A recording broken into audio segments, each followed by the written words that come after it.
Hello and welcome to Movies, Films, and Flicks. I am Mark Hoffmeyer, and joining me is a man that was highly disappointed when the song Shimmer by Fuel didn't play during Annihilation. It's Nicholas Rehack. I'm happy to be here, but I'm also sad that you brought that up. It's a lot of painful memories, and I think we'll work through it though. Is it too far away for me to hold? Too far away? I gave that the minimum amount of work. You really did. I was like, oh boy, he's really excited about this bit. Too far away. I can't even sing like the guy from Fuel. Oh man. Right? Because you know the song Shimmer, right? Yeah. Yeah. It's too. I can't even. His voice is something I can't even match. I'm not even gonna attempt it. I'm gonna let you do it. It's like 90s grunge meets new metal, and then somewhere in between. It's like me trying to sing Our Lady Peace. I couldn't do it. Yeah. It couldn't happen. Crosby, Stills, and Nash. Our Lady yes. Peace in a while. Clumsy. Crosby, Stills, Nash ain't so bad. It's just very falsetto. Yeah. I can't hit it. I don't know. I've never been able to sing, so I don't know what I'm talking about. Like, I'm acting surprised by this. Like, it's not like I used to belt out Bublé covers just on a whim. Yeah, no, I'm more of a hummer, or just kind of like sing-songy, like talk almost. Like, we're not doing notes or anything. It's more of just like, well, let me just kind of harmonize my voice to what the song's doing. So so you're just out there making stuff up with people.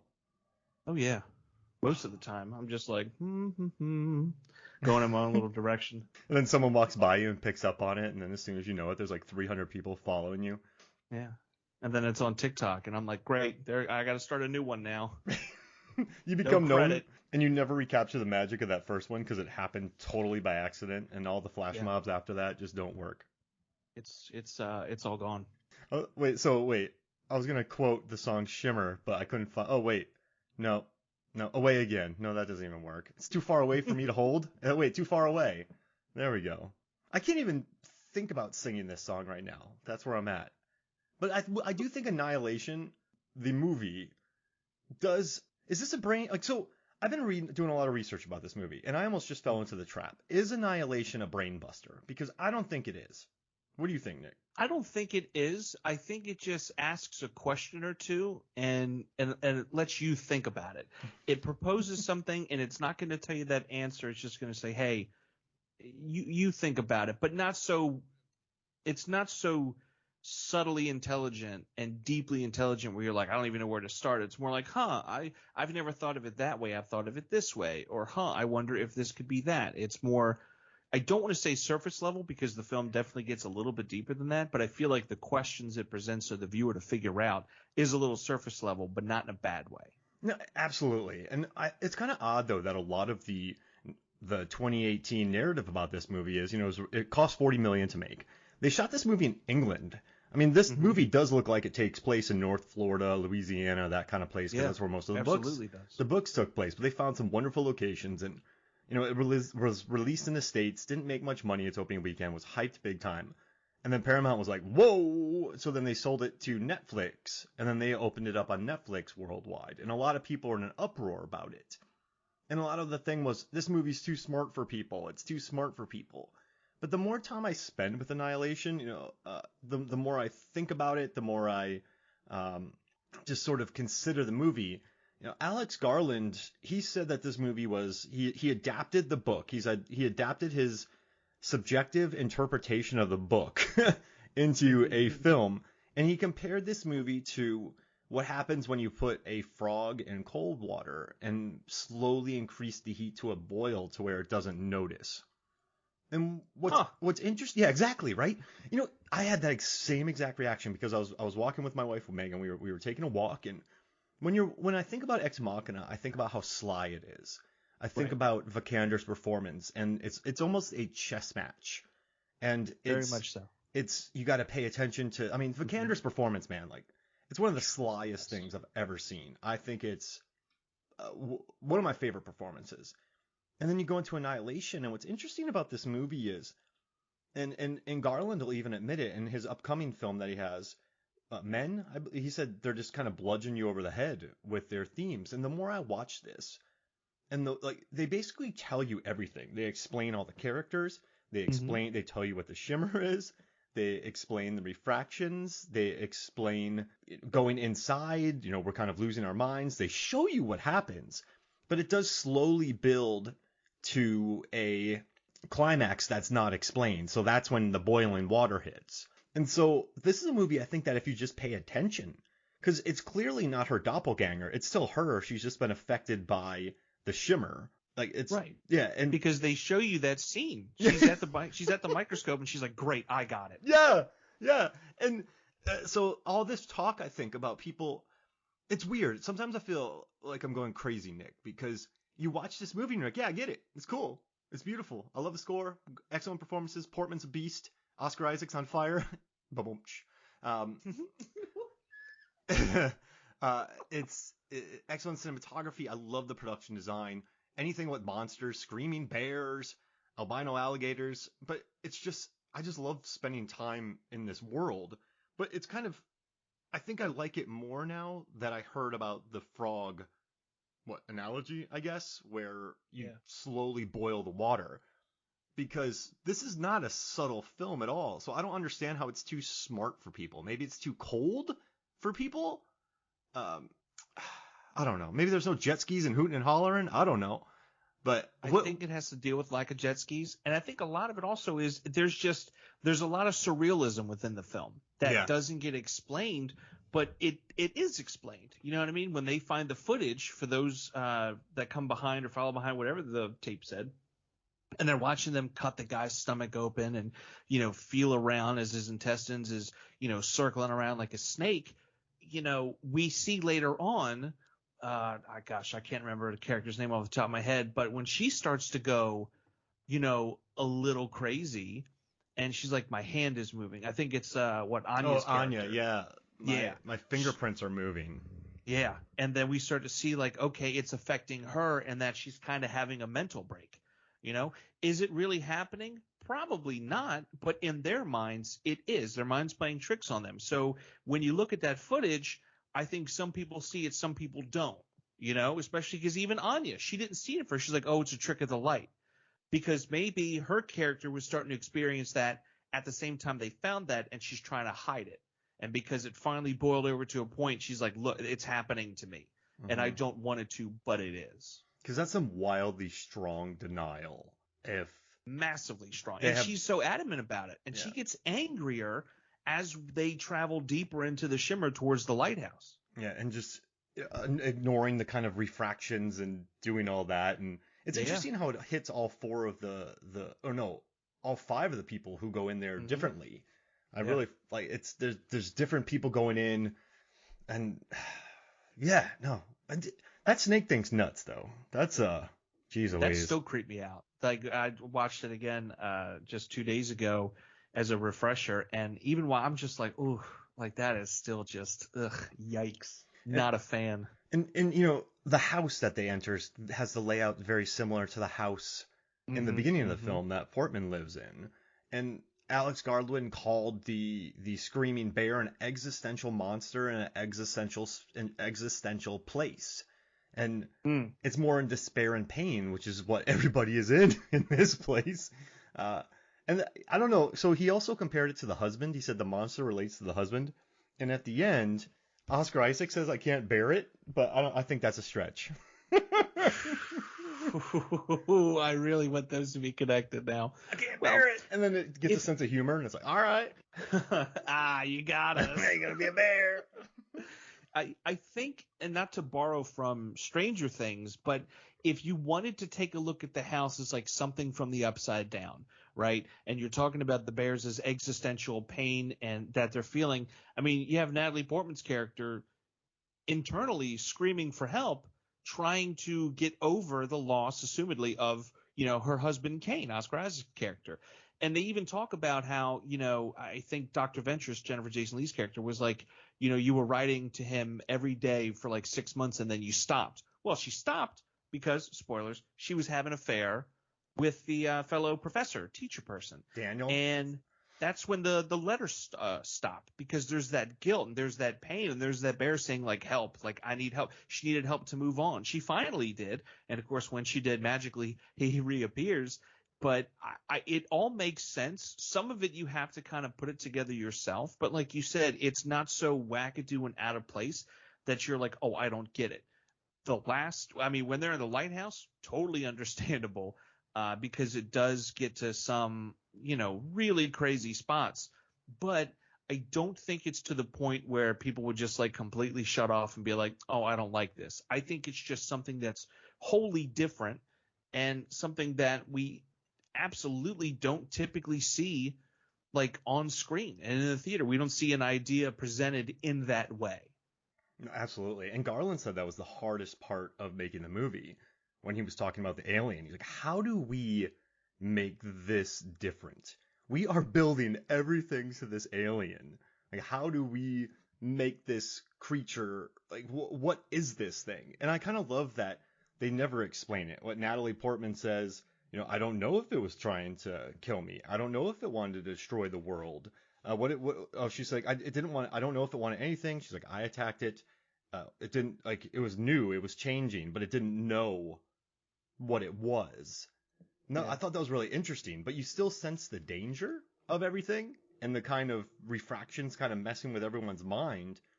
But it's more of sort of her challenging something that becomes her, the duplicate, finding that strength, moving on with a wonderful phosphorus grenade, and then just watching it burn. I don't know. It's kind of cool that what I like about Portman's character in this movie is that she's the only one who on there in that group who goes with a mission. She is just kind of like, I owe it to him. I am going to do this. And she's the one who lasts the longest. What's interesting too is when Dr. Ventress gets there, amazing name, she gets taken over. But all she wanted to do, I think, was get there. So when she got there, her journey was almost over, if that makes sense. No, it absolutely does. And I think you're almost right, I feel, when you're saying that Natalie Portman's the only one with a mission. Jason Lee's character, Dr. Ventress, she has a mission too, and that's just to get there, like you said, because we find out she's got the cancer diagnosis and she just wants to hurry up and get it not get the cancer, hurry up and get to the lighthouse before, she succumbs to that type of thing. And she gets her goal, but I don't think in a way that she's expecting to. Nobody's expecting. I think the only other person that kind of reaches where they wanted to be is Josie, Tessa Thompson's character. Yeah. I think her character was always looking for something bigger than herself, because of just how young she is, her character. And, when I was younger, I definitely felt like out of place in the world, and I didn't know who I was, where I was supposed to be, etc. And when she just kind of tiptoes away and becomes a tree person, like she becomes one with that presence that's there, I think that's that realization of like, oh, this is who I am. I'm discovering that this is what I'm meant to be, albeit in a very surreal way. But I think all of those points and everything that we're talking about, they're not big leaps to get to. It's almost like, oh, let me just look around the corner. Oh, the answer is right. Like I just had to take a step instead of it being like handed to me. And I'm not going to do the whole like, oh, our phones and we don't have the attention span. No, it's not that. It's just some films you have to take an extra step, and other films you really have to take some long walks. But I think people get the two confused. You just have to watch this movie.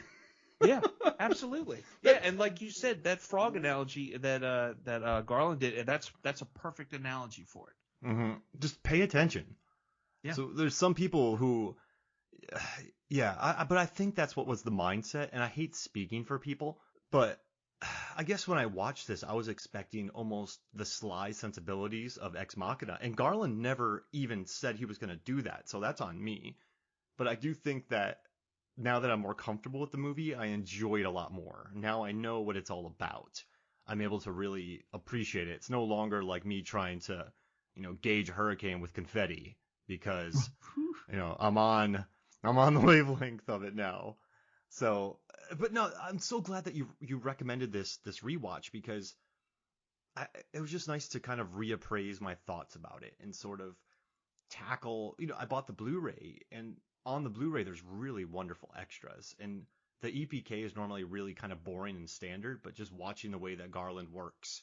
And you know that scene with the alligator attack, they built a tank. They built a tank in Windsor Garden. And really? yeah, I have the size here. It's like, 25 by 25 feet. And they put they dug out 5 meters square.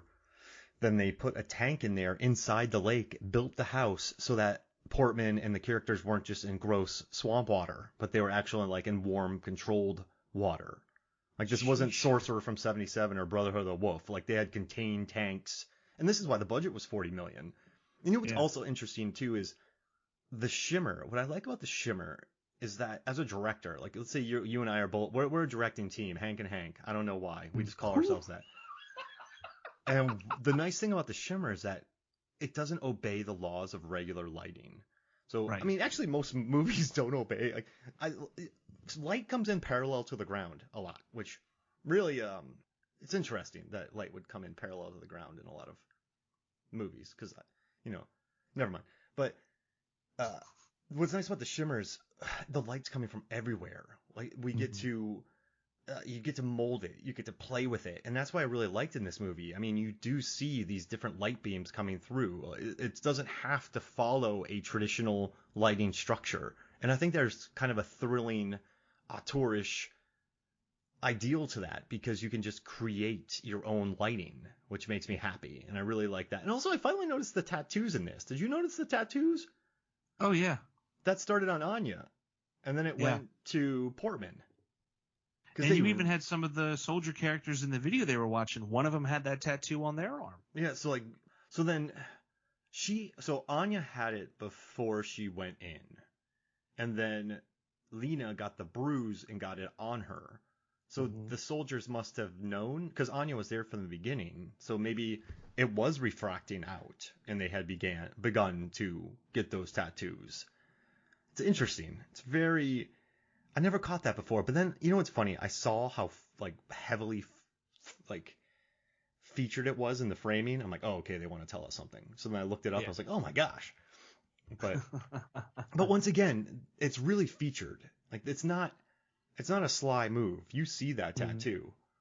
So, and I guess it makes... especially, you see it early on when she's speaking with...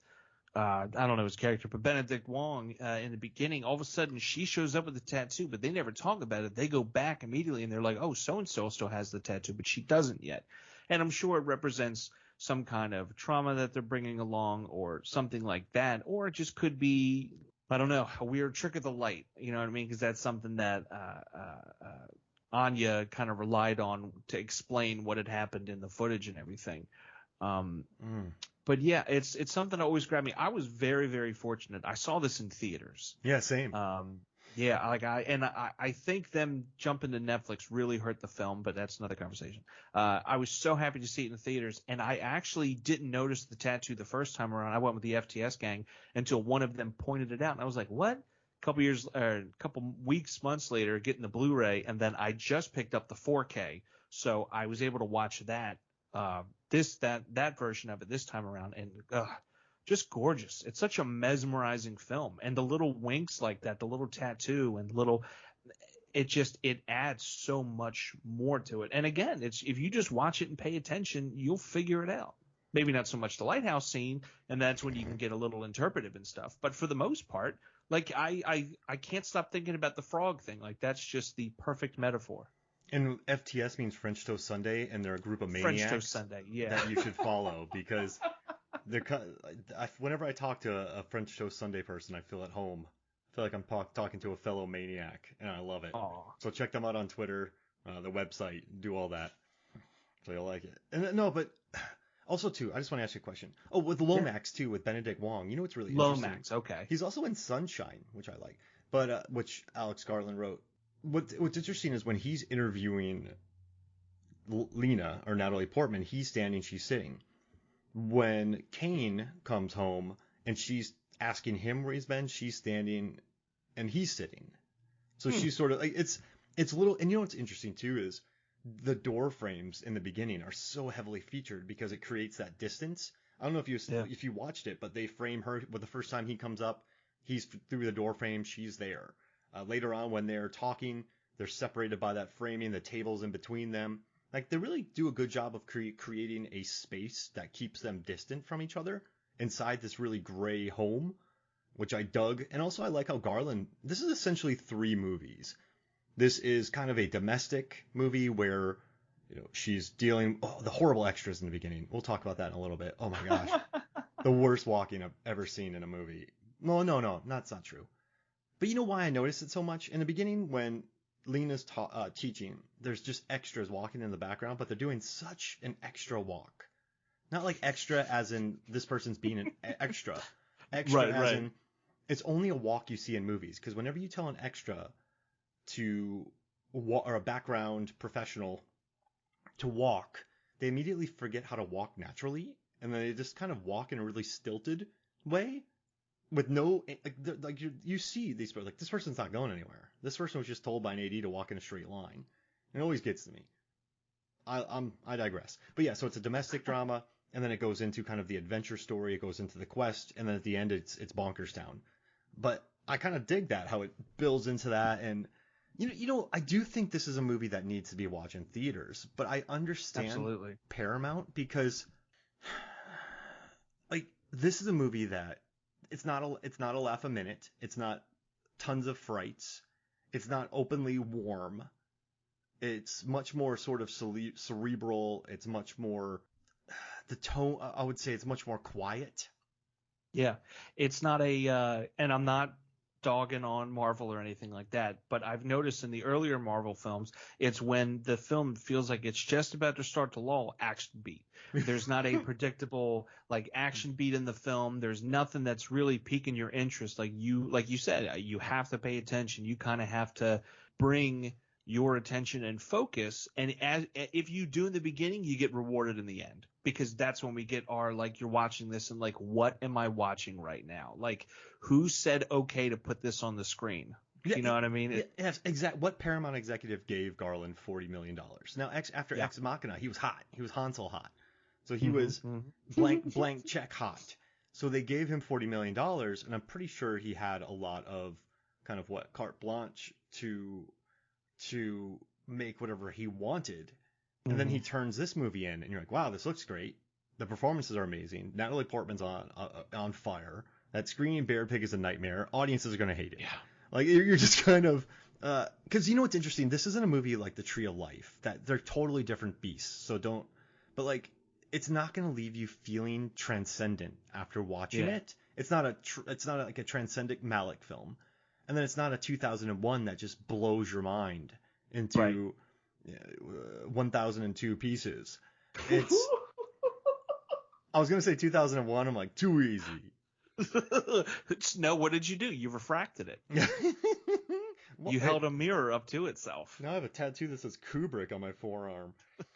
What? Also, like, so right though, it doesn't take you to those highs. It doesn't take you to anywhere really transcendent.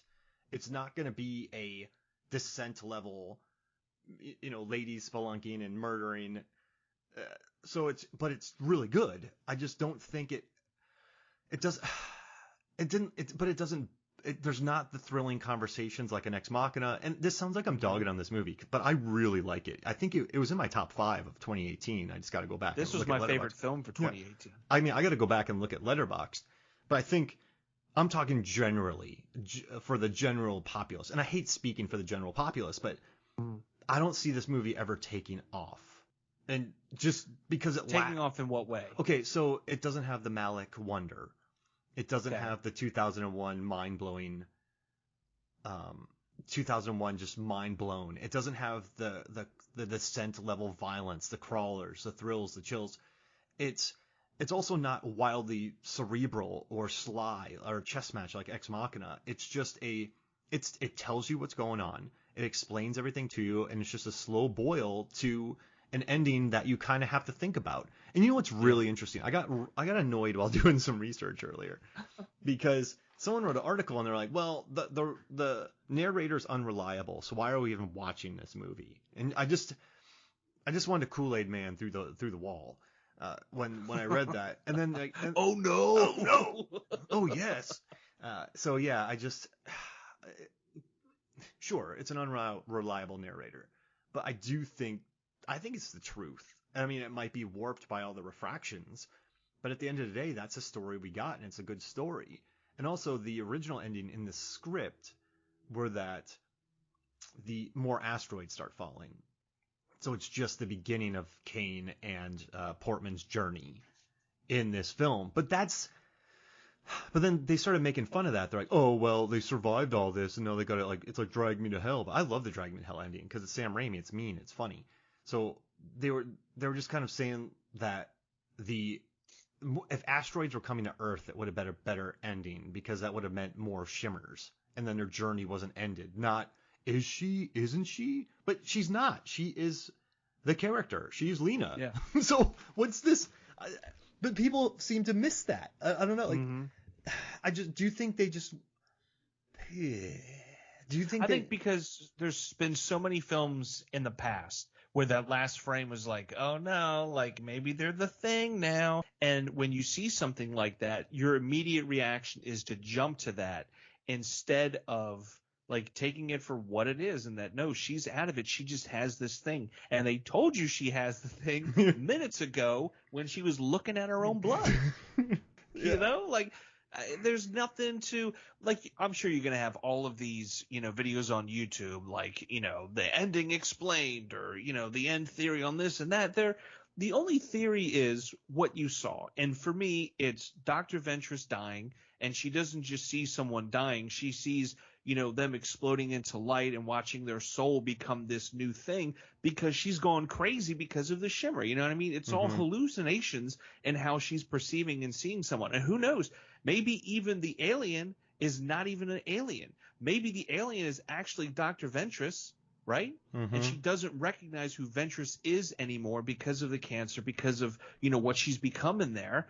And then she's finally destroys Ventress and gives her like a death outside of, a cancerous one. I don't know how else to say it, and I hope I'm not being reductive in any way to anybody's thing. But so even when, you know what I mean, you're fighting with the alien, you're fighting with yourself to an extent. Like, it's just, there's a lot of interpretation, but I don't think there needs to be like, oh, we cracked the code for you. No, like, there's nothing to explain.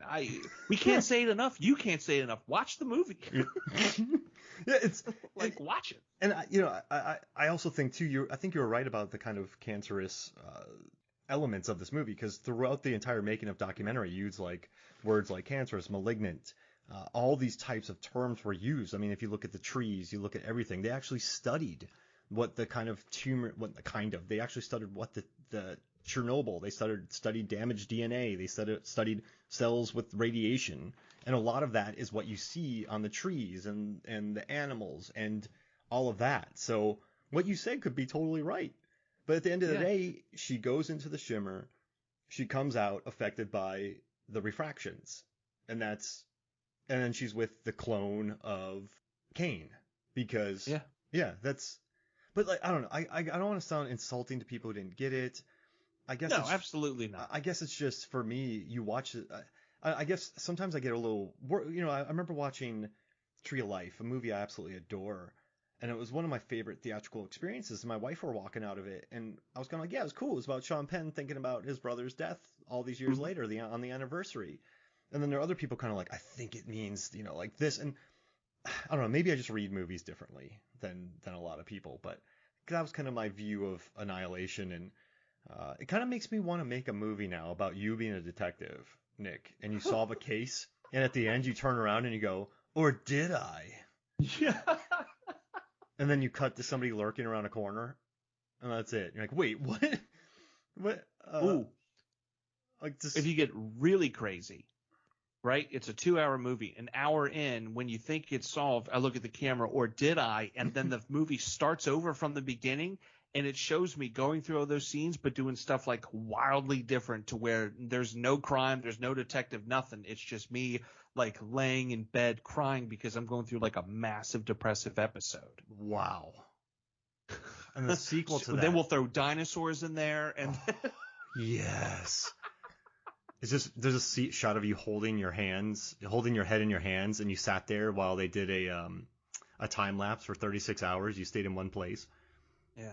And then when I look at the camera, it zooms in, I open my eyes, and I have dinosaur eyes, and then credits. And then the sequel, you're a lawyer, and the judge goes, he slams his gavel, no, he or she, they slam their gavel down, and they're like, guilty. But then they do a close-up on his face, or are they? And then just cut. That's it. And then again, we go back an hour, and all we do, we just watch it, everything completely different. And then this time, when they open up on my eyes, fish eyes. For the third one, we're going Hawaiian. Yeah. Surfing competition. You know, you do the whole surfing thing. In first place, it's Ralph Ineson. Or is he? Did I really get laid? It goes back an hour. Flower necklaces. Shark eyes. Ooh. Oh, wait. Yes. You open your eyes and it's just your eyes. Ooh, even better. And then audiences go, oh, they don't know what to expect because they were expecting something crazy.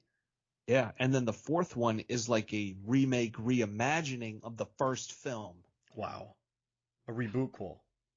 Ooh, good word. I'm gonna start using that. Rebootquel. That's what they said Evil Dead is.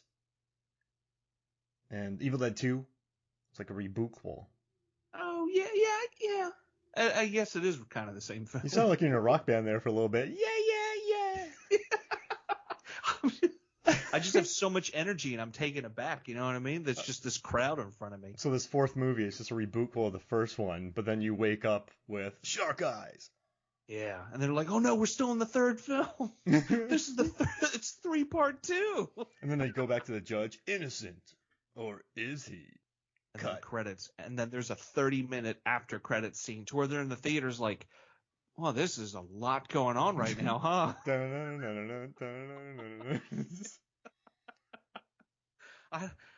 I see the guys come in here that's getting ready to sweep up after we all leave, but he's been sitting here for 20 minutes. Is he on his phone taking a break? Is he pretending to be cleaning this theater? Oh, I want to see on a movie poster the best dancing scene since Twin Peaks. It's just I don't know. That'd be good. Let's make these movies. Let's quit everything, sell everything, go broke, and then lose everything. I'm not against it. I'm not against it. I mean, the amount. I just got a PS5. I mean, I have a PS5, so I can easily sell that for 2 or 3 times what it's worth. Ain't nobody else got them out there. Oh, we're set then. Nice. We'll just film it all on a Super 8. Money. That'd be horrible. You know see, and that's like artsy. You know how much film would cost, though? Oh my gosh. Yeah. So going back, I have a couple questions for you. What do you think? Can I ask you? Ask away. All right. So, which song from the soundtrack would you take to a desert island? Since you and I have done many desert island episodes, which one would you take to this desert island to listen to with your hermit and drink coffee? Which one would you take? I feel like, to me, the obvious answer is the Alien. Yep.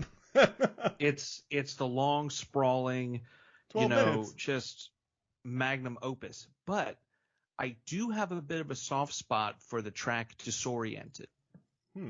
It starts off, it's just kind of ambience, atmospheric, and then it gets into an acoustic guitar just kind of playing really simple chords, nothing crazy. And then it finishes and it goes back into that, ambiance, just kind of feel or vibe to it. And it feels like you're coming out of a disoriented state. You're kind of staring off into the distance and then suddenly you just come to. And that's what that song feels like. It feels like you're staring in the distance and then you just come to and the guitars are playing. And it also reminds me a whole lot of the soundtrack to The Last of Us and The Last of Us Part 2, which are phenomenal games that I absolutely loved.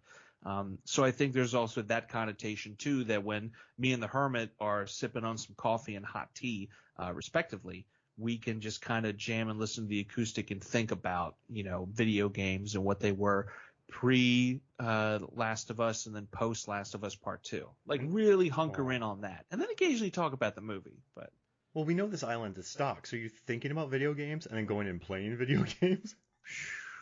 I forgot about that part. And then you got to get the seagulls, make sure that they're not, I guess, emptying their bowels on the solar panels, because that would not be great. Yeah, you don't want your game dying. Yeah, I'm going Alien. I want to listen to that though and do the most mundane things because it's You're such. just brushing your teeth. Yeah, exactly. Like brushing my teeth, flossing, not even You're moving gurgling to much. like the same thing, like.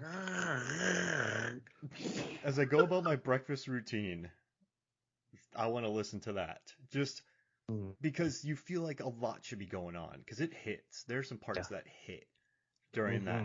So when that hits, I want to be flossing with dead eyes.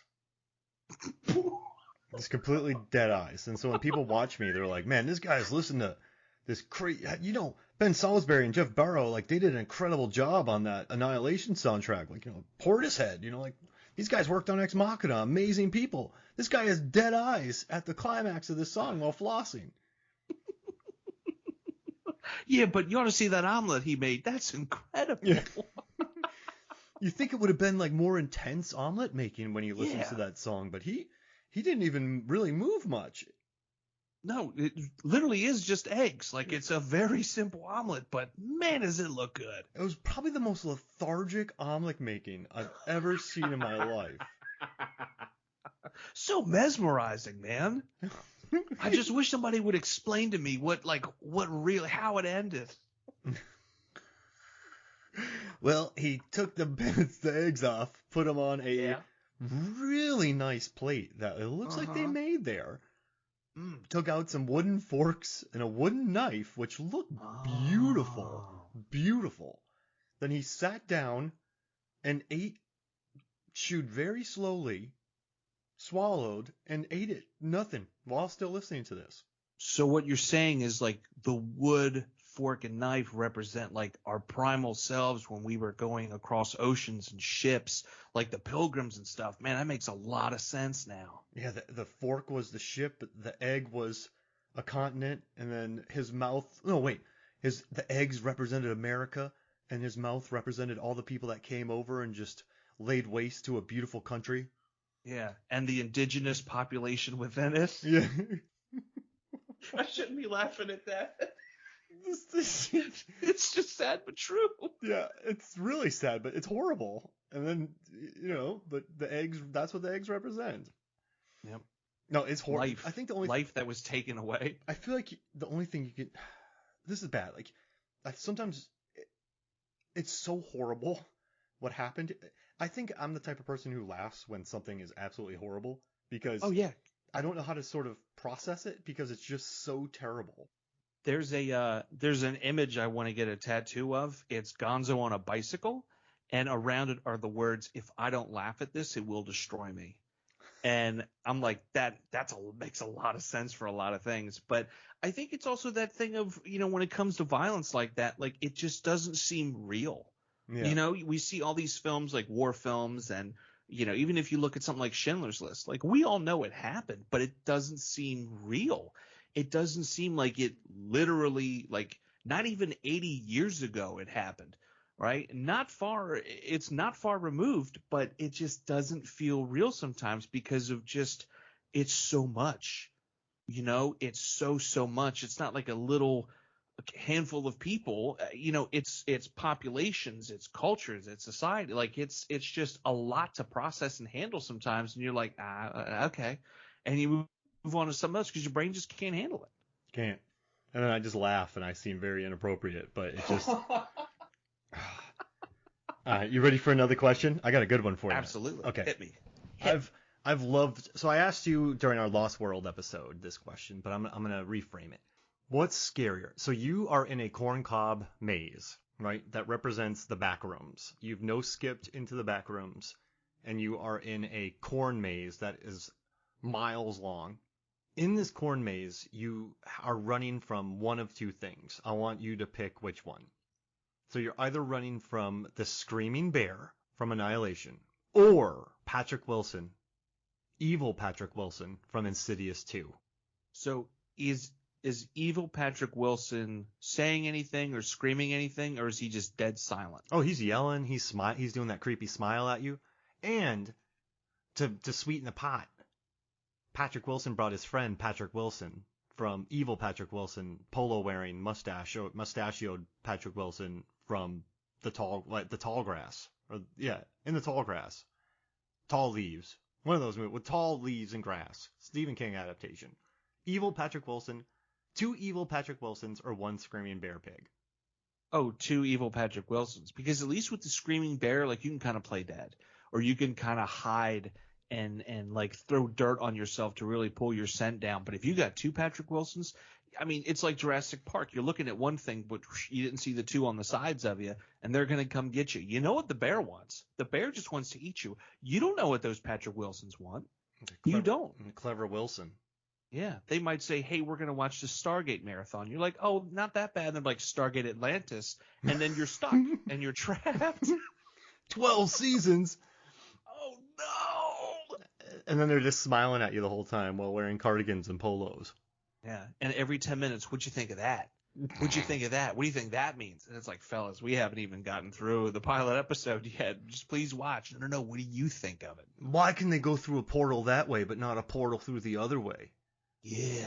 And then they pause it. What's and like, really going on? You know, in Time Cop, they have to take a ship to the future or past, but then all they have to do is touch their watch to get back. Like, why is that? This episode of Stargate Atlantis we just watched, you know, that pretty much tells us the CIA killed Kennedy, right? Hey, go back. I missed that. All right, look, see how he eats that omelet with his fork? That's that omelet's like the grassy knoll, and the fork is the bullet? No, back and to the left, back to the plate, into the mouth. Then Costner comes up and just starts lecturing us for 12 hours. Oliver Stone just smiling maniacally in the corner. Are there commentaries on these get DVDs? They go on so long, Stone tells them to stop. Ken Burns comes in. Now we can go a little bit longer. They just keep slapping you on the back, too. Like, oh, man. What'd you think of that? Oh, look at MacGyver. He's such a great actor. I do love me some Richard Dean Anderson. Jason Momoa was in that show. Stargate Atlantis? Yeah, he's in one of the Stargates. Huh. I've only ever watched like the first 3 episodes, was not a fan. But I watched the regular Stargate, the film and the TV show, and I loved it. But this one I was like, no. And then he was. Look at him. He's like, oh, I did. And then Patrick's like, oh, I worked with him on Aquaman. Let me tell you all the stories.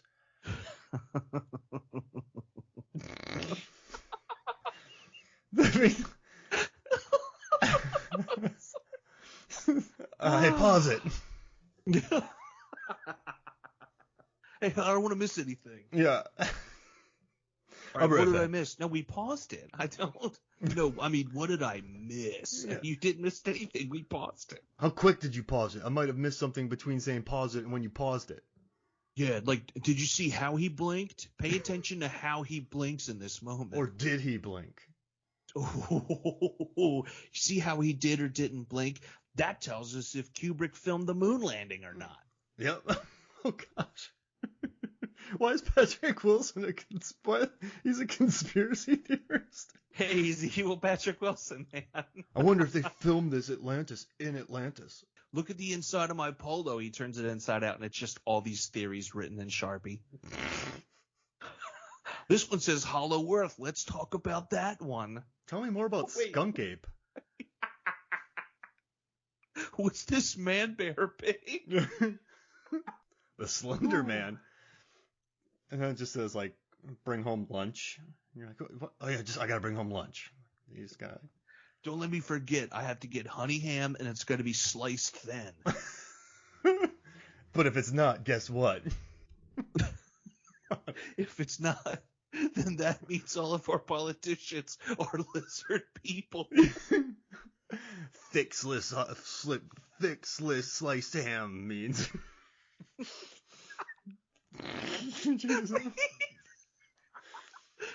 The ham is as thick as their skin masks are. Yeah. You know, I met a lizard person once. Tampa. You know what they did? They recited the Constitution because it was Nancy Pelosi.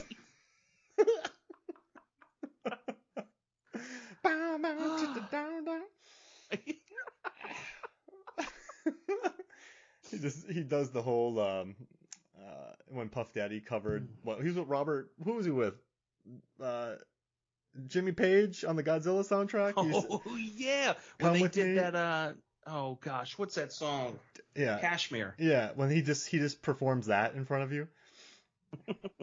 Woo! Ripping your shirt off, throwing it around.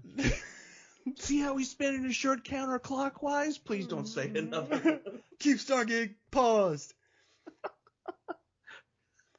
All right. So next question.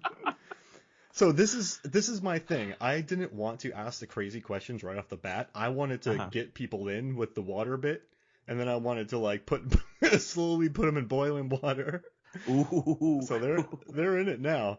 All right. So where would a jet ski action scene fit into Annihilation? I think they would have to make a slight adjustment. When they get to that house, instead of being attacked by a crocodile or the alligator, that's when she's like jackpot, and they find their transportation is jet skis. But as they drive and blow through the kind of swamp area, that's what startles the alligator and then attacks them. So not only do you have a traveling sequence, you have a chase sequence, you have a fight sequence. Like they could be shooting guns from the jet skis at the alligator. Like, because don't get me wrong, it's fun to like just kind of scoot around on a jet ski and have these scenic shots. But let's be honest, we want some action on these jet skis. We want to see some gunshots. We want to see alligators leaping out and like tackling people off of it. And it's beautiful that you said it. You and I are absolutely on the same page. Maybe you and I were both in there together and we were from the same alien because we had the same thoughts. And I also have 75 teeth right now, just giving you a heads up. Dude, that's crazy. I have 74. Whoa. One more than the number of toothbrush shanks in Kramer. Yeah. Kramer versus Kramer. I couldn't even get it out. So we had a bathroom fight episode where we talked about the greatest bathroom fight of all time in Kramer vs. Kramer. That involved a ton of stabbing. Oh my goodness. Too much stabbing. As many stabbings as our teeth would stab through sandwiches. Oh man, I'd like to see a sandwich after that actually. That'd be terrifying. Now, the one nice thing about this is we're in mangroves, we're in alcoves, there's cypress trees. So if you're in the ocean, we've discussed this on our jet ski action scene draft, where a jet ski action scene in the ocean or on a straightaway is boring. Mm-hmm. But it's best when there are obstacles in the way. So, I mean, listen, you crash on a jet ski into a cypress tree, you're done. Yeah. But you wipe out on a jet ski in the ocean, I mean, you're going to roll. You might be, but you're fine. So, you're going to bruise. It's going to be a little tender. Oh, man. So this scene, that would be so amazing. So you have the albino alligator chasing them. And they can't go that fast because they are in mangroves. And so they are bobbing and weaving. They're hitting alcoves. They're going in and out. And are they working like raptors, or they haven't been together that long? So they haven't been together that long. They're still getting to know each other as a team. Because remember, in that scene with the gator, that's when they find out that Natalie Portman's character was in the military because of her positioning and how she shoots the gator. If they see her handling a gun one-handed while driving a jet ski, they're going to put two and two together and figure it out. Whoa. And the other cool part is if you I'm sure the waterways are kind of be spread out like veins. Right, almost like the wall. Oh, almost like the wall in the lighthouse, man. It's all going to be veins. So eventually they're going to hit dead ends, and now you got to circle around 180, and that gator might be right there, ready to get you. So there's going to be some terrifying dead ends that could turn into a literal dead end. Oh my gosh, I have goosebumps. Yeah. Okay, I'm gonna have you do something very hard. I want you to rank the 5 characters in terms of how cool they would look on a jet ski. So start with the coolest, and they're all going to look awesome. So let's assume that. So none of them look, so we're basically judging awesome to least awesome. So we're not saying anybody would look like a fool on this jet ski, but I want you to rank awesome to least awesome. All right. Awesome. I got to give it to Natalie Portman. I think she's going to be number one most awesome because she has drive. She's on a mission. So she's going to be just dialed in. I think when she crouches down and shoots the albino alligator in the face, when she just crouches down and she just unloads, she looks legit. She looks like a beast in that scene. It's impressive. I'm looking at it. I'm like, get him, Amidala. Like, you are just I feel like Padme, you're killing it. her character on a jet ski, the jet ski could be going 30 miles an hour, but with her intensity, I feel like the jet ski's going 70. Does that make sense? Oh, absolutely. Oh, absolutely. It's all in how you carry yourself. All right, who's next? I think next is Anya. Yeah. She's got that streak in her, that little bit of wild streak in her, and I feel like she's a bit of an adrenaline junkie because she did do EMT work, right? Mm-hmm. Was she the EMT or was that Shepard? Yeah, she said that she's seen a lot of it. And so, Yeah. Oh, man. And she'll be the one standing on the jet ski. Oh, absolutely. There's no way she wouldn't be. Yeah, she'll be the one who's standing up, doing sweet tricks and jumps. Mm-hmm. Oh, that's great. All right, who's third? Third, I think, is going to be Dr. Ventress. Mm-hmm. Because she's a pro. She already knows. She knows all the moves. She knows what to do. She's going to hold the level of awesome there. But at the same time, she doesn't need to prove herself to the rest of the team because she knows in her heart of hearts, like, look, I'm the all-star here. I'm the veteran. I'm already first ballot Hall of Fame. You guys aren't there yet. Mm-hmm. But because of that confidence, she dials it back. You know what I mean? She doesn't be egotistical. She lets some of the other players shine like a true all-star does. But when the time comes, you bet your balls, she's going to be up there like running the show. Oh, yeah. And she's going to be the one taking the straightest line, I would say. Oh, yeah. She's not going to be. I have a feeling Gina Rodriguez, when you looked at the GPS of her trip, it's just going to look like the craziest zigzags you've ever seen ever. It's going to look like a Jackson Pollock. Yeah, exactly. Ventress is going to be very straight lines, super straight lines. Mm-hmm. That's it. Mm-hmm. Going through. Like an Etch-a-Sketch. Oh my gosh. Yeah, just going in a straight line. Mm-hmm. Oh, perfect. They're still awesome. So they still look awesome, but who's next? Absolutely. I think next it's going to be Shepard. Mm-hmm. And I'm picking Shepard because I'm jumping ahead to last being Josie's character. I think because Josie is still so new and is trying to, again, understand her place and, to the team and everything like that. I think she's going to have that uncertainty while on the jet ski too. And Cass is very motherly towards the other characters in the film. So I think she's going to be hanging back a little bit, keeping it awesome. So Josie has a model to look up to for awesomeness. But I think she's also hanging back and making sure that Josie's okay. So it's like a tandem. They're together 4 and 5. But I would go Shepard 4 and then Josie 5. You know what makes sense? You know what's crazy is Tessa Thompson, this was around Thor Ragnarok time, so she was jacked during this. But the character herself, Josie, is not the most physical, I would say. So I don't think she would be enjoying the ride. I don't think any of them would be enjoying it, but she would seem the most uncomfortable, I would say. And you know what's interesting? It's probably smart to kill that Shepard was killed first because she was the grounding presence of all of these people. And it's kind of sad that she didn't get everyone got their own particular send-off.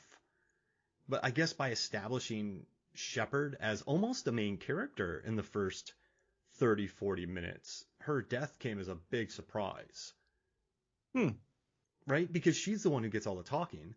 It's her and Portman in the canoes talking.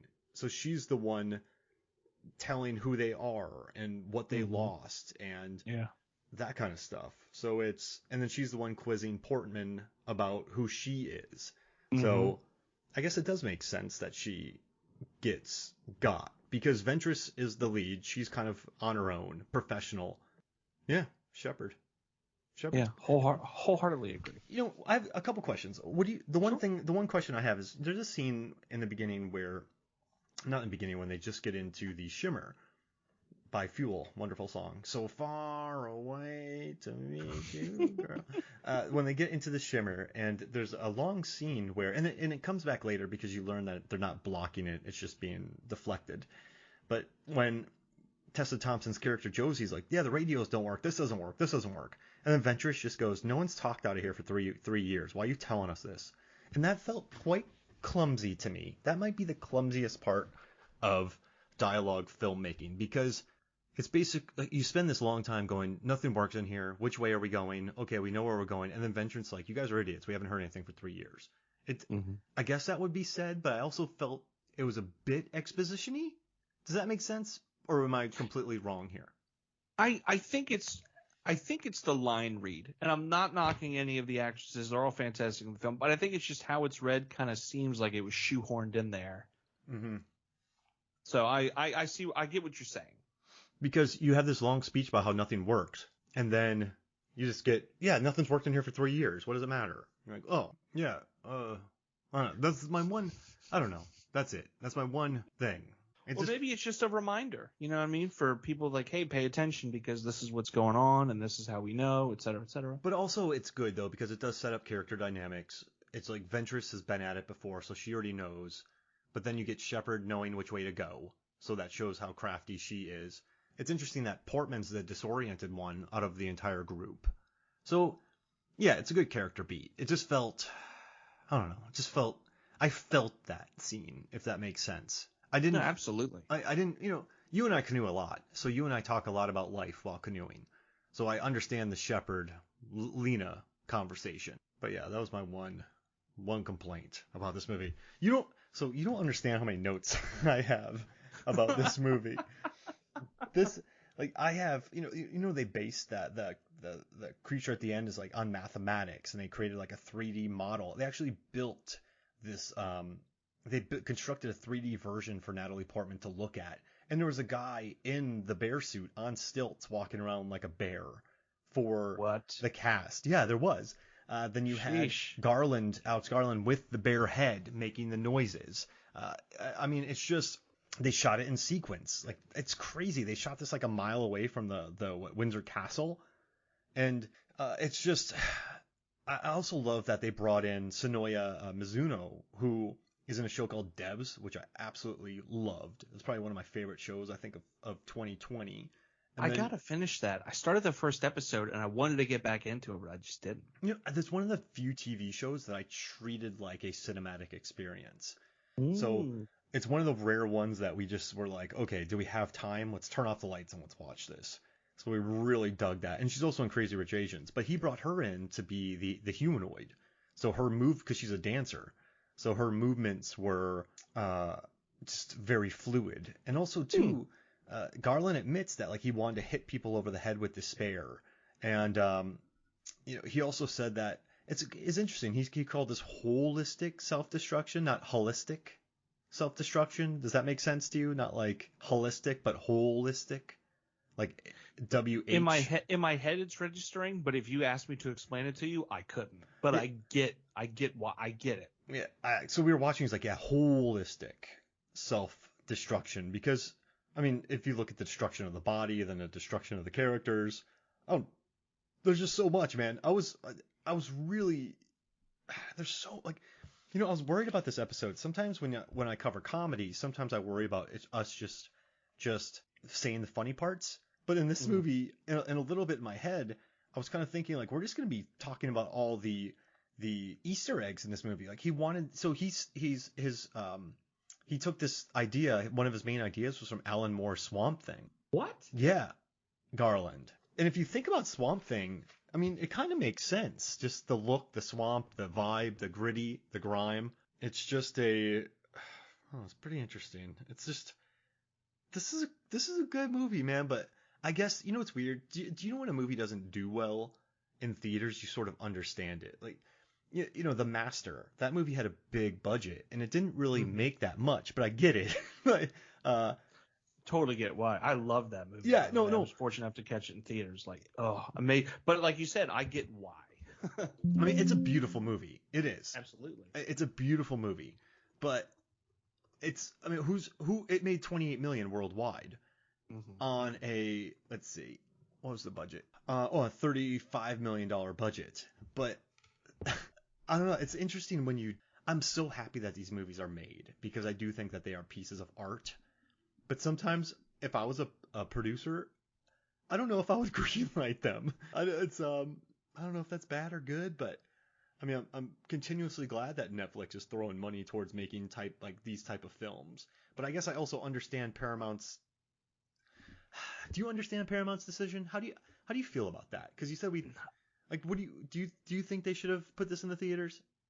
I absolutely think they should have put it in the theaters. You're already so much into it finance-wise. You're riding on his coattails, Garland's coattails, of being hot off of Ex Machina. You know what I mean? Even throw in there like from the writer of Sunshine, and then you're like, people, okay, I know what I'm getting into, and just go in. Don't throw it off to the side and cast it, because then you're showing a lack of confidence, and then are other directors or other auteur types or other people going to want to flex their creative muscle under your studio name? You know, you got to think about that too, where they go, oh, well, you did Garland dirty on Annihilation, because had they released it worldwide in theaters, I feel like it would have done a lot more money, and it would have found a home.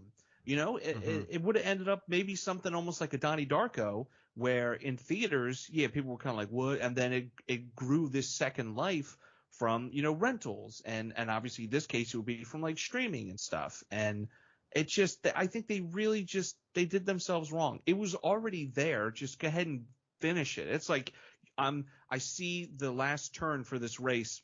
Nah, I'm good. And you just pull over, and you're mad dogging on a hot dog from the stands. No, you're right. And then also too, when they decided to put on Netflix, that set the tone for this movie's a failure, or this movie is, they even said it. They're like, this movie is just too smart. So that set public opinion right then and there. Yeah. So and who are they to say it's too smart? Yeah. Like that's absurd to me. Yeah, it shows lack of confidence. And I'm sorry to keep cutting you off, but when you throw it, I feel like you were just about to say right to streaming like that. Like you said, there's an immediate, like a quality thing or a whatever. Yeah, it's immediately set a negative public, immediately set a negative vibe towards it, and it's a bummer. And it's funny that you brought up Donnie Darko though, because I remember watching that movie and then immediately going up on my dial-up internet to look for what the heck happened on that movie. It was the first time I ever used the internet to research a movie. And I got the Arrow Blu-ray of it. I just need to get into it. There's like so much extra on that Donnie Darko thing. But recently, though, Garland was talking about this. He said in an interview, he said the reason he made it is it's super original. He said so many stories are retellings of other stories in a really self-conscious way. To that extent, I almost feel like it's ritualistic. Like you see the beats of the particular story starting and you think, wow, we're doing this again. It's happening again. What is the ritual? Where's the comfort? What's the need this is addressing? Because particularly so many of them are not comforting. They're kind of disturbing. It's just a weird thing. And Jeff's book seems to sit totally outside that, which I thought was really interesting. And I think that nails it right there. I think you don't know what you're getting into, dude, with this movie. I don't think you could ever predict it, where this movie is going. I never could have predicted the jet ski action scene. So it's just a tough one. But I think it does have an audience now. Because when I talked about we were doing this, people are like, "Oh my gosh, Annihilation's amazing." So it seems like it's the type of film. But what kind of stinks though is like, do you? It's only been 4 years, but do you sense a cult around Annihilation, like a Donnie Darko or Barb and Star, which is amazing? Do you sense kind of like a cult vibe around it, because it's just a good movie that people like? And it didn't do well in theaters, but it's generally well received by the populace. So do you think it'll ever form a cult audience? I only think it would if there was some type of remake, retelling, or a continuation of the story that people would fling and go back to the original. I think this is one of those films where you're in one of two camps. You didn't like it or you love it. Like there's no like, oh, it was cool. Like, no, you were into this film from the jump. If you like it, you're not like, oh, dude, Annihilation. You're not like, oh yeah, it was fine. I think you're truly all in on it. No, you're right. And I dig it. Now, last thing. Daniel, the man that Lena's having an affair with. He's very full of himself, I would say, because he like puts his hand on her arm. He's like, you need to come out. And then he also tells her that we're a clear intellectual match, and that we're both perfect for each other. And she's like, what about your wife? He's like, stay away from my life. I love my wife. And then he's always just telling her what to do. It's not. And then she says she hates him, which makes sense because she hates herself, I guess, at that point. But he's a turd, isn't he? Daniel is but I mean, I guess it's, I don't know. What'd you think about that character? Yeah, he's kind of I don't want to say a weird guy, but it's definitely a situation where you're like, what do you see in him? Like him?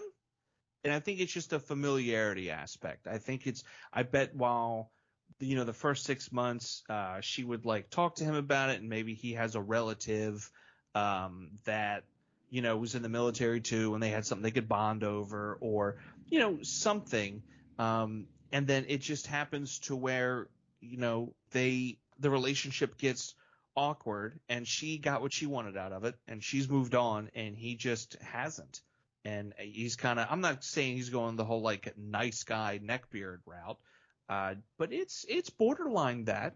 Like, it's definitely borderline that. And if you look at all of Alex Garland's films, especially the one that just came out, there's always weird relationships between the male and female characters in his films, and in a very like a talk downy kind of way. They never look at a female character as an equal. I mean, even Daniel is like, we're an intellectual match, but that he's looking at it as like, we can debate and I'm still going to win, but at least, you'll be a worthy sparring opponent in my mind how I read that. That's perfect. He's telling her that. Exactly. Now, I'm sure someone's trying to be like, build you up like, oh, no way, you're so smart. Put yourself back out there. Anybody would love to be with you. It's not coming across as that. It's that like, hey, like, babe, get in the car. And it's like, oh, I don't know, get in the car, babe. Will Arnett from Hot Rod? Babe. Yeah, babe. Babe. I think it's very much a relationship like that. And then you got to think, outside of the Oscar Isaac one, there's no real, male interaction with her. I mean, you got, B.D. Wong's character, but with him, it's more of he's just grilling her. He's just like, what happened? He's like, how do you not know? Like, it's just very like, I don't believe your story kind of thing, which I understand, because even in the beginning, she's like, it was days. He's like, y'all were out there for months. Like, what are you talking about?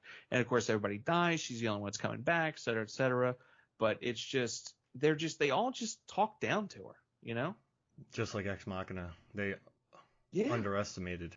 Yeah. And then like, almost like my favorite scene in Ex Machina is, when he gets Oscar Isaac gets confronted by Gleason's character, Domhnall Gleeson, and he said, I saw you tear up her drawing. He's like, yeah, I'm about to tear up the dance floor. And he just gets out there and he busts this move, but it just shows like he doesn't care. He's in it for himself. And Sonoya Mizuno is the dancer with him on there.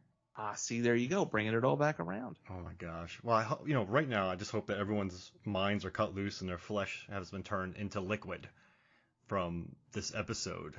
So, hey, Nick, do you want to promote yourself before we get out of here? Sorry, I know. Hopefully, it didn't seem like I'm ending this too quick. But anything you want to promote anything you want to promote before we get out of here? Real quick, just Rehack Radio over on Mixcloud.com. I do have some new episodes coming. It's been a little bit. Some might say it's been a while, but new stuff is coming. And then for you Lambcast fans out there, Jay recently held an episode of Lamberty, and I submitted so many questions that the entire first round is all questions that I wrote. And I'm very proud of a category called This Category Brought to You by Taco Bell. So Demolition Man? Not an ad. So, definitely check that episode out when it's out. Well, that's awesome. Well, as always, man, it's just a joy to have you on. Thank you so much. I love being on here. This is a blast. I'm glad we got to get it. This one, we started off normal, and then we hit it hard. Weird. So we went full Annihilation on this, and that makes me happy. Hey, we did the frog. You know what I mean? We just slowly brought them into the fold, and then all of a sudden, conspiracy theories about hollow earth and reptile politicians. Sounds like a dance from the Lonely Islands. We did the frog. Doesn't it? Yeah, we did the reptile. We grab a face and rip it off. The chameleon. I said, rip it off. They threw it on the ground. That's not my phone. That's not my dad. That's a cell phone. That's not my dad. That's a screaming bear. All right. So, hey, this was fun. So, for me, Mark Hoffmeyer, for Nicholas Nicholas Mad Dog Rehack. Ooh. This is Movie Songs and Flicks. We'll see you next week.